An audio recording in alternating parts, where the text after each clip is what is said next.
स्वागत है दोस्तों, एक बार फिर से आपका मेरे YouTube चैनल मोहम्मद GM में। और आज जो हम पढ़ने जा रहे हैं राजनीति विज्ञान क्लास 12 की पाठ्य पुस्तक से के अंतर्गत स्थानीय स्वशासन के बारे में और स्थानीय स्वशासन क्या होता है और साथ ही 73rd constitutional amendment and 74th constitutional amendment यानी कि 73वां संविधान संशोधन और 74वें संविधान संशोधन के ऊपर भी हम चर्चा करेंगे। ठीक है, और इस वीडियो को शुरू करने से पहले आपसे एक बार फिर से रिक्वेस्ट है, आप मेरे इस चैनल को सब्सक्राइब जरूर करें, इसको लाइक और शेयर जरूर करें। इसमें किसी प्रकार का आपको कोई नुकसान नहीं है, इससे हमें मोटिवेशन मिलती है, हमें प्रेरणा मिलती है ताकि हम और अच्छे से आपके लिए कार्य कर पाए, अच्छे से अच्छा वीडियो बनाएं आपके लिए और अधिक मेहनत करने की हमें प्रोत्साहन मिलता है। इसलिए आप मेरे इस चैनल को सब्सक्राइब, लाइक और शेयर जरूर करें। तो चलिए शुरू करते हैं। स्थानीय स्वशासन हमारा आज का टॉपिक, राजनीति विज्ञान क्लास 12। ठीक है, स्थानीय स्वशासन को हमारे देश में पंचायती राज व्यवस्था भी कहा जाता है। ये भारत में दो स्तर पर है, एक तो ग्रामीण स्तर पर यानी कि गांवों में और दूसरी शहरी स्तर पर यानी कि ग्रामीण स्थानीय स्वशासन और शहरी स्थानीय स्वशासन। ठीक, क्लियर। चलिए आगे चलते हैं। स्थानीय स्वशासन व्यवस्था भारत में प्राचीन काल से चली आ रही है, हजारों सालों से चली आ रही है। मौर्य काल से लेकर के मौर्य काल में पंचायती राज व्यवस्था थी। इसका हमारे पास ऐतिहासिक प्रमाण उपलब्ध है कि उस वक्त भी पंचायतें होती थी और पंचायतें पूरे स्वायत्त तरीके से काम करती थी। स्वायत्त तरीके का मतलब सरकार उसमें किसी प्रकार का दखल नहीं देती थी। लेकिन जैसे जैसे टाइम बदला, मुगल पीरियड आया, ठीक है ना, हजारों साल बीतते रहे, मुगल पीरियड आया, मुगल पीरियड में भी ये एज इट इज काम करते रहे। सरकारों ने किसी प्रकार का कोई विशेष अड़चन पैदा नहीं की, तो स्वतंत्रता पूर्वक काम करती आ रही थी। लेकिन ब्रिटिश शासन व्यवस्था के दौरान स्थानीय स्वशासन को काफी नुकसान पहुंचा, क्योंकि पहले राजा, महाराजा, नवाब, बादशाह जो भी थे वो पंचायती राज व्यवस्था को पूरा का पूरा सपोर्ट करते थे। ठीक है, अंग्रेजों ने ब्रिटिश शासन व्यवस्था के अंतर्गत स्थानीय स्वशासन को किसी प्रकार का कोई सपोर्ट नहीं किया गया।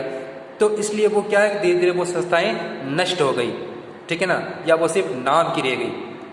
इसलिए इस स्थिति से उबारने के लिए और आजादी से पहले भी महात्मा गांधी जो हमारे राष्ट्रपिता है, स्वतंत्रता सेनानी है, देश को आजादी दिलाई, इन्होंने भी पंचायतों के लिए बात कही कि भी सरकारें जो है पंचायतों के ऊपर ध्यान दे, पंचायतें बनाए, उनको पावर्स दे, उनको कामकाज चलाने के लिए उनको आर्थिक सहूलियतें दे। आर्थिक सहूलियत का मतलब उनको कामकाज चलाने के लिए उनको पैसे की जरूरत भी होती है।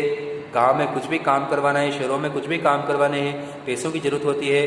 तो इन सब के संबंध में उनको पंचायतों को मजबूत करने की बात महात्मा गांधी ने भी कही थी। ठीक है, फिर आज़ादी के बाद बहुत सारे कमीशन बने, आयोग बने, जिन्होंने पंचायती राज व्यवस्था के गठन के बारे में अपनी अपनी राय रखी। तो इस कड़ी में सबसे पहले जो महत्वपूर्ण जो समिति जो है उसका नाम है बलवंत राय मेहता समिति, जिसका गठन 1957 में किया गया था। यानी कि 1957 में बलवंत राय मेहता समिति की स्थापना की गई। और बलवंत राय मेहता जो है वो राजस्थान के उदयपुर शहर के निवासी थे, स्वतंत्रता सेनानी थे। और जो संविधान निर्माण करने वाली जो सभा थी यानी कि संविधान सभा थी, उसमें भी ये एक मेंबर के तौर पर थे मेवाड़ स्टेट की ओर से उस समय। ठीक है, तो चलिए आगे शुरू करते हैं। जब इस समिति का गठन हुआ 1957 में, फिर इस समिति ने बहुत सारे मुद्दों पे चर्चा की, विचार विमर्श किया, रिसर्च किया और इस रिसर्च के आधार पर जो अपनी रिपोर्ट दी, प्रतिवेदन दिया, यानी कि सिफारिशें सरकार को दी। उन सिफारिशों के आधार पर भारत में 2 अक्टूबर 1959 से पंचायती राज व्यवस्था प्रारंभ की गई। और इस व्यवस्था का प्रारंभ कहाँ से हुआ? राजस्थान से इसका प्रारंभ हुआ।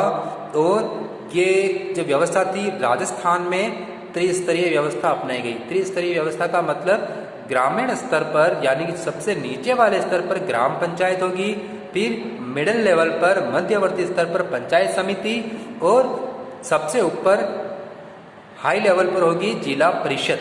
ठीक है, जिला परिषद का मुख्यालय कहाँ होता है? जो जिला मुख्यालय होता है वही जैसे उदयपुर जिला परिषद का उदयपुर शहर में। ठीक है, इसी तरह से तो अब बात करते हैं हम आगे। प्रधानमंत्री जो थे उस समय तत्कालीन प्रधानमंत्री पंडित जवाहरलाल नेहरू नाम था उनका, उनके द्वारा राजस्थान के नागौर जिले के बुगतरी गांव में, बुगतरी गांव जो नागौर जिले में है, वहां पर इसका 2 अक्टूबर 1959 को गांधी जयंती, ठीक है ना, 2 अक्टूबर को महात्मा गांधी का जन्म हुआ था। ठीक है ना, और उन्होंने मतलब पंचायतों के लिए बहुत कुछ करने की बात की थी। ठीक है ना, इसीलिए महात्मा गांधी का सपना भी था कि ग्राम स्वराज्य की वो बात करते थे कि प्रत्येक ग्राम अपने आप में क्या होगा, गणराज्य होगा, ग्राम स्वराज्य होगा। तो उनके इस ग्राम स्वराज्य के सपने को साकार करने के लिए उन्हीं के जन्मदिन के दिन इसका प्रारंभ किया गया। और प्रारंभ कहाँ से हुआ? जनरल नॉलेज का भी क्वेश्चन है। ये दोनों ही बातें बहुत ही महत्वपूर्ण हैं, आपको याद रखनी बहुत ही ज़रूरी है इंपॉर्टेंट नोट्स के रूप में, इसीलिए आपके लिए ये नोट्स तैयार किए जा रहे हैं। आप चाहें बुक ना देखें, अगर नोट्स को भी अगर आपने अच्छे से देख लिया तो भी आपको अच्छे परसेंटेज लाने से कोई नहीं रोक सकता। ठीक है, तो राजस्थान पहला राज्य है भारत का जहाँ पे पंचायती राज व्यवस्था का प्रारंभ हुआ, प्रथम राज्य देश का। ठीक है, लेकिन राजस्थान ही नहीं, 2 अक्टूबर को आंध्र प्रदेश में भी इसी दिन पंचायती राज व्यवस्था से प्रारंभ हुई। ठीक है, दिन तो वही था, लेकिन क्या है, समय का अंतर है। थोड़ी देर पहले राजस्थान में हुआ, उसके थोड़ी देर बाद कहाँ हुआ? आंध्र प्रदेश में, इसलिए राजस्थान का नाम पहले आता है। प्रतिवर्ष उसके बाद जो है जब ये शुरू हुआ तो जब प्रतिवर्ष उसके बाद 2 अक्टूबर को पंचायती राज दिवस बनाया गया। फिर बाद में जब नया संविधान संशोधन हुआ, 73वां संविधान संशोधन 73, ठीक है ना, तो उसके बाद जिस दिन नवीन पंचायती राज व्यवस्था लागू हुई, ठीक है, उस दिन से फिर उस एक नए दिन को जिसको 24 अप्रैल का दिन है, उस दिन से अब वर्तमान में पंचायती राज दिवस मनाया जाता है। ठीक है, दैट्स क्लियर। चलिए आगे चलते हैं। 1959 में 1959 में स्थापित पंचायती राज व्यवस्था में बहुत सारी विसंगतियां थी, बहुत सारी कमियां थी। कौन कौन सी कमियां? अलग अलग राज्यों में, विभिन्न राज्यों का मतलब अलग अलग राज्यों में एक तो इन संस्थाओं के स्तरों का निर्धारण नहीं है। यानी कि जैसे राजस्थान में त्रिस्तरीय व्यवस्था थी, ठीक है, ग्राम पंचायत, पंचायत समिति और जिला परिषद, लेकिन बहुत सारे राज्य ऐसे थे जहाँ पे 2 स्तर की व्यवस्था थी, बीच वाला स्तर था ही नहीं। ठीक है ना, जैसे कहीं पर खंड स्तर नहीं था, खंड यानी कि पंचायत समितियां वहाँ पर नहीं थी, सिर्फ ग्राम पंचायत और जिला परिषद थी। इस तरह से फिर उनके नाम भी अलग अलग होते थे। ठीक है, जैसे वर्तमान में भी बहुत सारे राज्यों में अलग अलग नाम हैं, जैसे अपने यहाँ खंड कहते हैं, बहुत सारी जगहों पे तालुका कहते हैं, इस तरह से। तो जो कमियां थी, एक तो ये कि स्तरों के निर्धारण नहीं था। दूसरी बात क्या थी, इसमें कार्यकाल निश्चित नहीं था कि कितने समय के लिए पंचायती राज व्यवस्था के चुनाव होंगे, पंचायतों के चुनाव होंगे। फिर निर्वाचन के तौर तरीके भी कोई निश्चित तौर तरीका नहीं था। हर राज्य की सरकार ने अपने अपने तरीके से मतलब नियम बना रखे थे और जब चाहे वो उसमें परिवर्तन कर देते थे। इसलिए इन सभी कमियों को दूर करने के लिए उसके बाद भी समय समय पर बहुत सारी समितियों का इसमें गठन किया गया। अब हम आगे देखेंगे कि पंचायती राज व्यवस्था में सुधार के लिए और कौन कौन सी नई कमेटियां सरकार ने गठित की समय समय पर। तो इसमें मैंने ये बना रखा है, देखिए आप। सबसे पहली समिति, कुछ खास समितियां ही आपकी पाठ्यपुस्तक में दी हुई है और मैंने उन्हीं समितियों को साथ में लिया है। ठीक है, सबसे पहली समिति अशोक मेहता समिति, 1959 बलवंत राय मेहता के बाद में गठित सबसे पहली समिति। अब 20 साल 18 साल का समय क्यों लगा? क्योंकि पहली वाली जो व्यवस्था शुरू की, अब उसके रिजल्ट आने में, कमियां सामने आने में थोड़ा वक्त लगता है। ठीक है ना, तो उस हिसाब से थोड़ा टाइम लगा। 18 साल बाद पहली समिति का गठन हुआ अशोक मेहता के अध्यक्षता में। 1977 में, और इसने जो सिफारिशें की सुधार के लिए वो देखिए आप। सबसे पहले तो इसने जो सिफारिश की द्विस्तरीय यानी कि सिर्फ 2 स्तर की व्यवस्था होनी चाहिए। दूसरी बात, ग्राम पंचायत के स्थान पर मंडल पंचायत, द्विस्तरीय व्यवस्था अपनाई गई, तो उसमें उसने क्या किया, ग्राम पंचायत को हटा दिया और उसकी स्थापना पर मंडल पंचायत का इसने प्रावधान किया। ठीक है। फिर जिला कलेक्टर सहित यानी कि एक जिले में जिला कलेक्टर और इसके अलावा जितने भी ऑफिसर्स होते हैं, गवर्नमेंट ऑफिसर्स, गवर्नमेंट डिपार्टमेंट्स, वो सभी के सभी जिला परिषद के अधीन रहेंगे, ये उसका सिफारिश थी। फिर जो चुनाव होंगे, ठीक है ना, वो चुनाव चाहे वो मंडल आधार पर हो या पंचायत समिति, जिला परिषद, वो दल आधारित होने चाहिए, यानी कि जो भी प्रत्याशी चुनाव में खड़े होंगे, ठीक है, वो किसी न किसी राजनीतिक दल के होने चाहिए, यानी कि राजनीतिक दलों को स्थानीय स्वशासन के चुनाव में भाग लेने का अधिकार होना चाहिए। फिर चुनाव कार्यक्रम के बारे में भी, और इसी में इसने ST SC यानी कि अनुसूचित जाति जनजाति महिलाओं के आरक्षण देने संबंधी सिफारिशें भी की। फिर पंचायती राज में स्वयंसेवी संस्थाएं NGOs को भी भाग लेना चाहिए, उनकी भूमिका भी रहे, ये इन्होंने सिफारिश की थी। इसके बाद दूसरी जो समिति जो है, जो यहाँ पे दी हुई है, वो है GV राव समिति, जिसका गठन हुआ था 1985 में, 1985 सॉरी। पंचायतों को अधिक वित्तीय स्वायत्तता देना, यानी कि पंचायतों को काम करने के लिए जो वित्त और धन की आवश्यकता होती है, तो उसके उनको अधिक सोर्स उपलब्ध कराए जाए ताकि वो अपना सही तरीके से कामकाज कर सके। दूसरा, राज्य वित्त आयोग का गठन किया जाए। राज्य वित्त आयोग का गठन, राज्य वित्त आयोग क्या करेगा कि पंचायतों को कितने धन की आवश्यकता है, कौन कौन से कार्य होते हैं पंचायतों में, शहर में, उनको उन कार्यों को पूरा करने के लिए कितने धन की आवश्यकता होती है, वो धन की पूर्ति कहाँ से होगी, ठीक है ना। तो ये सभी काम कौन करेगा, राज्य वित्त आयोग करेगा, तो इसका गठन किया जाए। फिर कार्यकाल, यानी कि एक निश्चित कार्यकाल होना चाहिए, और इसने कार्यकाल बताया कि कम से कम 8 वर्ष निश्चित किया जाए। फिर एक समिति आई जिसका नाम है ML सिंघवी समिति 1986 में, और इसने, और इसके बाद PK तुंगन समिति 1988 में।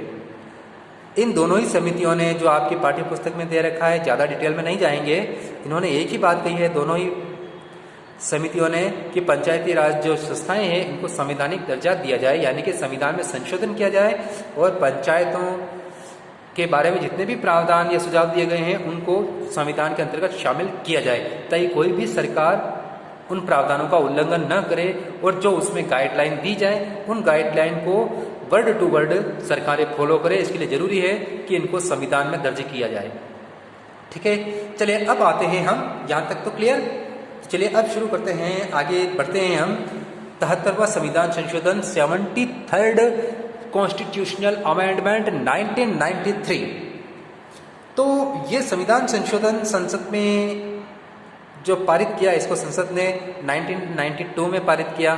फिर उसके बाद संसद में पारित होने के बाद ये भारत के जितने भी राज्य हैं उन राज्यों के विधानमंडलों में गया, विधानसभाओं में गया, उन विधानसभाओं से वो पारित हुआ, और उनसे पारित होने के बाद वो राष्ट्रपति के पास गया, राष्ट्रपति की स्वीकृति मिली, और राष्ट्रपति की स्वीकृति के बाद में 24 अप्रैल 1993 यानी कि 24 अप्रैल 1993 से ये प्रभावी हुआ, अमल में लाया गया। इसलिए इस दिन को प्रतिवर्ष पंचायती राज दिवस मनाया जाता है। इससे पहले 2 अक्टूबर को मनाया जाता था। ठीक है, अब ये जो अधिनियम जो संसद में लाया गया था, विधेयक, इस विधेयक पर चर्चा करने के लिए लोकसभा और राज्यसभा की एक प्रवर समिति बनाई गई थी, दोनों की कंबाइंड यानी कि संयुक्त प्रवर समिति बनाई गई थी। इस प्रवर समिति के अध्यक्ष थे नाथूराम मिर्धा। ठीक है, उस समय केंद्र में प्रधानमंत्री श्री नरसिम्हा राव की कांग्रेस गठबंधन वाली सरकार थी। ठीक है, और ये कांग्रेस के मेंबर थे नाथूराम मिर्धा। ठीक है ना, तो नाथूराम मिर्धा इस कमेटी के अध्यक्ष थे, वो सांसद थे उस समय। ठीक है, और 24 अप्रैल को हर साल पंचायती राज दिवस मनाया जाता है। बहुत सारे कार्यक्रमों का आयोजन भी किया जाता है, राष्ट्रीय स्तर पर, स्थानीय स्तर से लेकर के। अब इस जो अधिनियम जो है 73वां संविधान संशोधन अधिनियम, इसकी क्या विशेषताएं हैं? सबसे पहली बात, त्रिस्तरीय व्यवस्था, यानी कि इस सिस्टम के अंतर्गत ये व्यवस्था की गई कि वो सभी राज्य जिनकी जनसंख्या 20 लाख से अधिक है, 20 लाख से अधिक जनसंख्या जहाँ पर भी होगी वहाँ पंचायती राज व्यवस्था के 3 स्तर होंगे। ग्राम स्तर पर क्या होगी? ग्राम पंचायत होगी, ये नाम इसका, और इसका मुखिया कौन होगा? सरपंच। निर्वाचित पदाधिकारी कौन होगा? इसमें सरपंच होगा। फिर मध्यवर्ती स्तर पर या खंड स्तर पर, जिसको ब्लॉक लेवल भी बोलते हैं, इस स्तर पर होगी संस्था जिसका नाम होगा पंचायत समिति, और पंचायत समिति का जो अध्यक्ष होगा उसको कहा जाएगा प्रधान। और सर्वोच्च स्तर पर होगी जिला स्तर पर, और इसका नाम होगा जिला परिषद, और जिला परिषद का जो मुखिया होगा वो होगा जिला प्रमुख। ठीक है। अब 20 लाख से कम जनसंख्या जिन राज्यों की है वहाँ पर ये वाला बीच वाला स्तर वहाँ पे नहीं होगा, सिर्फ ग्राम पंचायत और जिला परिषद ही होगी। तो उनको मध्यवर्ती स्तर यानी खंड या ब्लॉक से उनको स्वतंत्रता दे रखी है, छूट दे रखी है। चलिए अब आगे चलते हैं, यहाँ तक क्लियर। आगे देखिए आप, पंचायती राज संस्था को संवैधानिक दर्जा दिया गया। पहले बहुत सारी समितियाँ, जैसे जो मैंने लास्ट में 2 नाम बताए थे, ML सिंह की समिति जो 1986 में आई थी, और PK थुम्बन समिति जो 1988 में आई थी। ठीक है। तो इन दोनों समितियों के द्वारा खासतौर से जोर दिया गया था कि इनको संवैधानिक दर्जा दिया जाए। तो इस संविधान संशोधन के द्वारा इनको संवैधानिक दर्जा प्रदान किया गया है। ठीक है। और इस अधिनियम के द्वारा संविधान में 9वां भाग जोड़ा गया। इससे पहले संविधान में कुल भाग थे 8। ठीक है। तो 9वां भाग जोड़ा गया, भाग 9, और उसकी हेडिंग क्या रखी गई? पंचायतें। इसमें अनुच्छेद 243 के आगे ही 243 ABCD इस तरह से करके, ठीक है, कुछ नए प्रावधान जोड़े गए। ठीक है। और इसके साथ ही 11वीं अनुसूची जोड़ी गई, यह भी नई जोड़ी गई। ठीक है। और 11वीं अनुसूची में पंचायतों के कौन कौन से कार्य होंगे वो इसमें दिखाया गया, और 29 अलग अलग तरह के कार्य बताए गए हैं। वो कौन कौन से कार्य हैं वो मैं अलग से वीडियो के अंतर्गत में जोड़ दूंगा, आप उसको देख लें ज़्यादा गहराई में न जाते हुए। फिर दूसरा इसमें प्रत्यक्ष निर्वाचन। प्रत्यक्ष निर्वाचन के अंतर्गत ग्राम स्तर पर वार्ड पंचों का चुनाव और सरपंच का चुनाव, खंड स्तर पर वार्ड के जो सदस्य होते हैं, एक खंड स्तर पर यानी कि एक ब्लॉक में पंचायत समिति में बहुत सारे गांव होते हैं और हर गांव एक वार्ड होता है। ठीक है। तो उस गांव से चुने जाने वाले जो प्रतिनिधि होता है उसको वार्ड मेंबर कहते हैं। ठीक है। जिला स्तर पर भी हर गांव को एक वार्ड बनाया जाता है, 1 या 2 या 3 गांवों को मिलाकर के एक वार्ड बनाया जाता है। ठीक है। तो इन वार्डों से चुने जाने वाले सदस्यों का चुनाव तो होगा प्रत्यक्ष रूप से, जनता डायरेक्ट उनको वोट देगी। ठीक है। और बाद में इनके जो प्रेसिडेंट बनेंगे, ठीक है ना, जैसे कि पंचायत समिति, जिला परिषद के अध्यक्ष और उपाध्यक्ष का चुनाव जो वार्ड मेंबर चुने जाते हैं उन्हीं में से चुने जाएंगे। ठीक है। और सरपंच का चुनाव ग्राम स्तर पर प्रत्यक्ष रूप से होता है। सिर्फ उप सरपंच का चुनाव निर्वाचन होता है चुने हुए प्रतिनिधियों में से, यानी कि वार्ड पंचों में से होता है। अब आरक्षण की बात कर लेते हैं। आरक्षण अधिनियम में पंचायती राज संस्थाओं में ST, SC, OBC और महिलाओं के लिए ST, SC, OBC के लिए तो आरक्षण की व्यवस्था की ही गई है अलग अलग कैटेगरी में, और साथ ही इन्हीं कैटेगरीज में, इन 3 कैटेगरीज में तो है ही, और जनरल में भी, सब में 33% महिलाओं को आरक्षण दिया जाएगा। राजस्थान में महिलाओं को 50% आरक्षण दिया गया है, यानी कि ST की जो सीटें होगी उनमें 50%, SC की 50% सीटें, OBC की 50% सीटें, जनरल की 50% सीटें। ठीक है ना। तो ये महिलाओं के लिए आरक्षित रहेगी। और आरक्षण भी रोटरी सिस्टम पर होगा, यानी कि एक बार महिला आ गई, एक बार पुरुष आ जाएगा, एक बार कोई सीट ST के लिए आ गई, दूसरी बार SC के लिए आ जाएगी, तीसरी बार OBC के लिए, फिर जनरल के लिए, ये रोटेशन होता है। ठीक है ना। तो ये रोटेशन चलता रहेगा, और इस तरह पुरुष फिर महिला, फिर पुरुष फिर महिला, फिर पुरुष, इस तरह से रोटेशन चलता रहेगा। ठीक है। अब कार्यकाल की बात करें, 5 वर्ष कार्यकाल निश्चित किया गया है। और अगर मान लिया जाए कि 5 साल से पहले अगर वो संस्था विघटित हो जाए, ग्राम पंचायत भी हो सकती है, जिला परिषद भी हो सकती है, पंचायत समिति भी हो सकती है, अगर उसका विघटन हो जाता है, ठीक है ना, यानी कि अविश्वास प्रस्ताव पास अगर आता है और वो पास हो जाता है और अगर वो हट जाती है, ठीक है ना, तो उस स्थिति में 6 माह के अंदर अंदर चुनाव करवाया जाना जरूरी है। और जो नए चुनाव के द्वारा जो नई संस्था बनेगी वो बाकी के बचे हुए समय के लिए कार्य करेगी। यानी कि मान लिया जाए कि 5 साल के लिए चुनाव हुए हैं और 3 साल बाद ही अविश्वास प्रस्ताव पारित करके उसको हटा दिया गया है, फिर 6 महीने के अंतर्गत चुनाव हुए और बाकी बचे हुए जो समय होता है 3 साल तो हो गए, बाकी बचे 2 साल, ठीक है। इन 2 साल में 2-3 महीने तो चुनाव के निकल जाएंगे, फिर बाकी बचे हुए समय के लिए ही वो नई जो बनेगी पंचायत संस्था वो बाकी समय के लिए काम करेगी, ठीक है। और फिर ये वाले जो 5 साल पूरे होते ही सबके साथ उसके भी फिर से इलेक्शन हो जाएंगे। फिर राज्य निर्वाचन आयोग के बारे में देखते हैं। पंचायती राज संस्थाओं के निर्वाचन चुनाव प्रक्रिया के संचालन के लिए पृथक रूप से एक निर्वाचन आयोग, जिसको राज्य निर्वाचन आयोग कहा जाता है, उसका प्रावधान किया गया है। और ये कार्य क्या करता है? मतदाता सूचियां तैयार करवाता है, चुनाव का संपूर्ण कार्यक्रम, चुनाव की घोषणा से लेकर के जो भी उम्मीदवार होते हैं उनके उम्मीदवारों के नामांकन मांगना, नामांकनों की जांच करना, फिर चुनाव की तिथियां जो भी है वो घोषित होती है, फिर उम्मीदवारों को चुनाव चिन्ह आवंटित करना, ठीक है ना, फिर चुनाव इलेक्शन के दिन इलेक्शन करवाना, ठीक है ना, वोट डलवाना, फिर वोटों की गिनती, जो विजेता उम्मीदवार है उनकी घोषणा करना, फिर उनको पद की शपथ दिलाना, ये सारा कार्यक्रम ये राज्य निर्वाचन आयोग देखता है। फिर इसके साथ ही इसका एक राज्य निर्वाचन अधिकारी भी होता है, जिसको राज्य निर्वाचन आयुक्त भी कहते हैं, ठीक है ना। तो राज्यपाल के द्वारा इसकी नियुक्ति की जाती है और इसको हटाने के लिए वापस इसको हटाया किस प्रक्रिया जाएगा? जिस प्रकार से उच्च न्यायालय के न्यायाधीश को हटाया जाता है, उच्च न्यायालय के न्यायाधीश को हटाने के लिए संसद में प्रस्ताव लाया जाता है। और अगर राज्य निर्वाचन आयुक्त को अगर हटाना है तो उसके लिए भी संसद में प्रस्ताव लाया जाएगा। फिर राज्य वित्त आयोग की बात करते हैं। राज्य वित्त आयोग के गठन का प्रावधान भी है इसमें कि प्रत्येक 5 साल में राज्य वित्त आयोग का गठन किया जाएगा और जो क्या करेगा, इन पंचायती राज संस्थाओं की आर्थिक स्थिति की समीक्षा करेगा, किस प्रकार की उनकी आर्थिक स्थिति है, फिर उनके सामने कौन कौन से कामकाज होते हैं, किस तरह के कामकाज मतलब कार्य किए जाते हैं, किस तरह की समस्याएं फेस करनी पड़ती है उनको, ठीक है ना। फिर अलग अलग योजनाओं में जो भी कार्य करवाती है ये संस्थाएं, फिर उनके लिए धन चाहिए होता है, ठीक है ना। सारी व्यवस्था करने के लिए वो धन कहाँ से आएगा, किस किस मद से आएगा, ठीक है ना। तो वो सारा का सारा फिर कितना धन दिया जाए, ये सारा का सारा फैसला समीक्षा जो है वो राज्य वित्त आयोग करता है, ठीक है। तो इसमें इनकी वित्तीय स्थिति की समीक्षा करती है, आय के स्रोतों की समीक्षा करती है कि फिलहाल अभी किन किन स्रोतों से आय हो रही है, ठीक है। फिर धन का वितरण राज्य सरकार के खजाने में से ही इनको धन दिया जाता है, तो कितना धन मिलेगा, ठीक है ना। छोटी संस्था, बड़ी संस्था, हर संस्था को जो संस्था जितनी छोटी होगी गांव के लिए अलग अमाउंट होगा, पंचायत समिति के लिए अलग अमाउंट होगा, इस तरह से। तो राज्य सरकार से प्राप्त अनुदान, कर और चुंगी के माध्यम से इनका क्या चलता है, इनका खर्च चलता है, ठीक है। तो इसकी सिफारिश ये करता है। साथ ही लेखा परीक्षण, यानी कि जो भी खर्च ये संस्थाएं करती है, ठीक है, उनके लेखा ऑडिट की जांच की जाती है।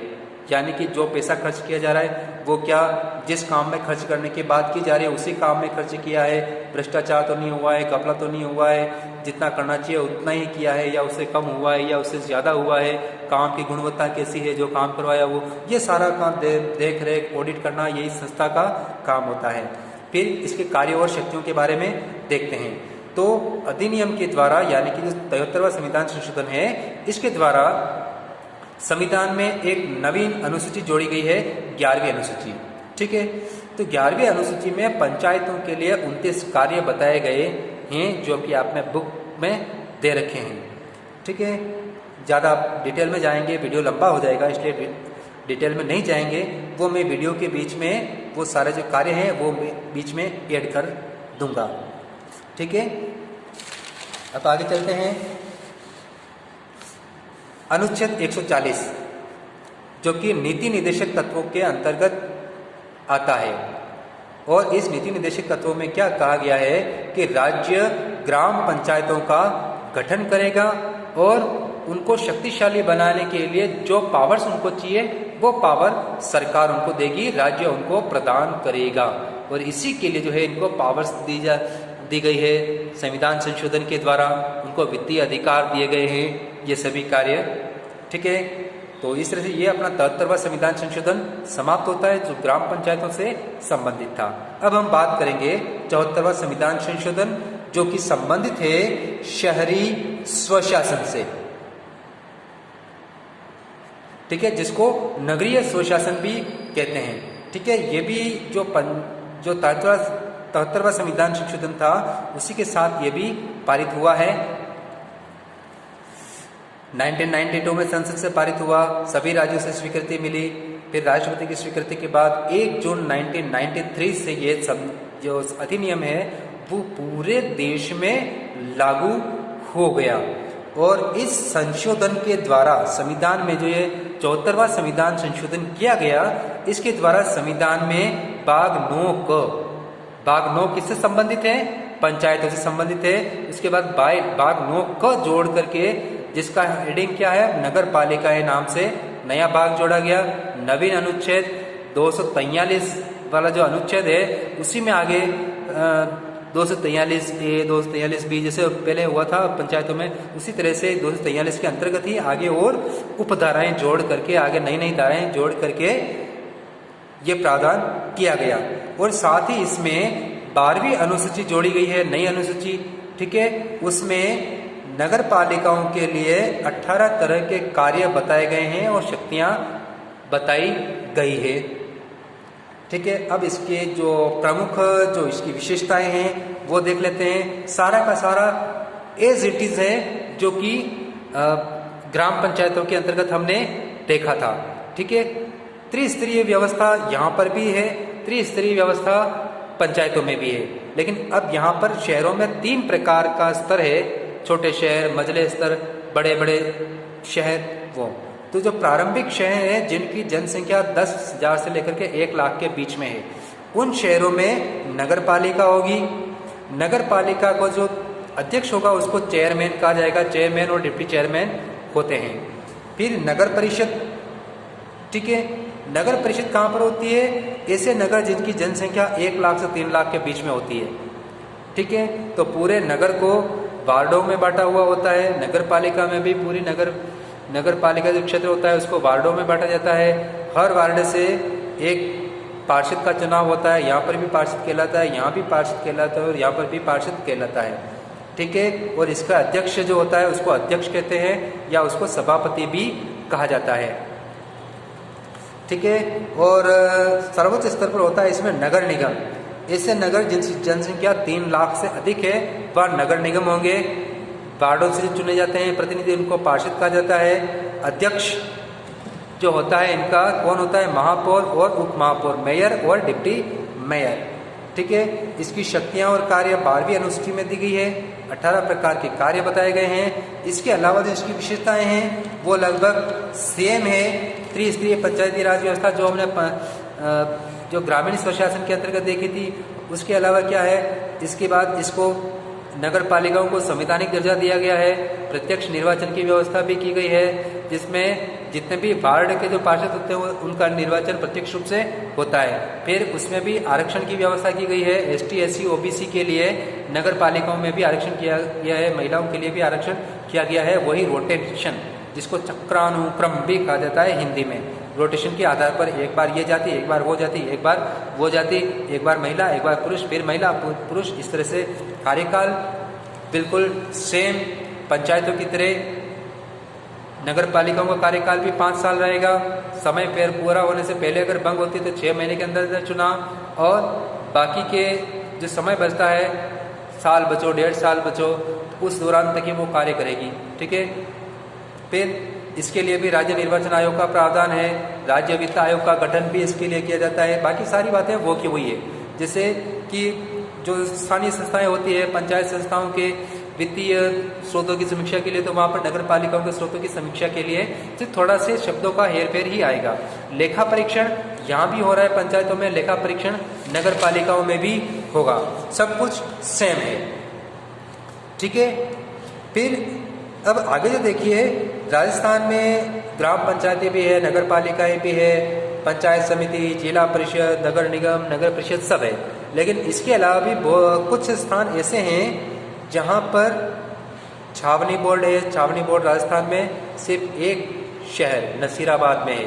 फिर टाउन एरिया कमिटीज़ भी है और अनुसूचित क्षेत्र समितियां भी होती है जो उस क्षेत्र से संबंधित विकास के कार्यों को देख रेख करती है। अब इसके साथ ही हमारा ये चैप्टर पूरा हो जाता है। अब इसमें जो कुछ मैं थोड़ा जीके के हिसाब से देख के लाया था, जिसमें कि वर्तमान में राजस्थान राज्य वित्त आयोग जो है उसके अध्यक्ष कौन है, डॉक्टर ज्योति किरण इसके अध्यक्ष हैं, और 5वां वित्त आयोग है। ठीक है, वर्तमान में 5वां वित्त आयोग है। वैसे इसका कार्यकाल मार्च में समाप्त हो रहा था, लेकिन मार्च में आप सभी जानते हैं कोरोना काल शुरू हो गया, अभी भी कोरोना काल ही चल रहा है, तो नए राज्य वित्त आयोग का गठन नहीं हुआ है। इसलिए अभी भी डॉक्टर ज्योति किरण ही राज्य वित्त आयोग के अध्यक्ष हैं। और दूसरे जो है राजस्थान के राज्य निर्वाचन आयोग, इसके राज्य निर्वाचन आयोग के आयुक्त कौन है, आयोग के अध्यक्ष को आयुक्त कहा जाता है, और वर्तमान में श्री राम लुबाया जी इसके आयुक्त है, राज्य निर्वाचन आयुक्त राम लुबाया हैं। तो इसके साथ ही आज का हमारा ये चैप्टर समाप्त होता है, और जल्दी ही हम एक नए चैप्टर में आपसे दोबारा मुलाकात करेंगे। धन्यवाद। और आपसे एक बार फिर से निवेदन है, आप मेरे इस चैनल मोहम्मद GM को सब्सक्राइब जरूर करें और वीडियो को लाइक और शेयर जरूर करें। धन्यवाद। जल्दी ही आपसे मुलाकात होगी एक नई वीडियो में नए चैप्टर के साथ।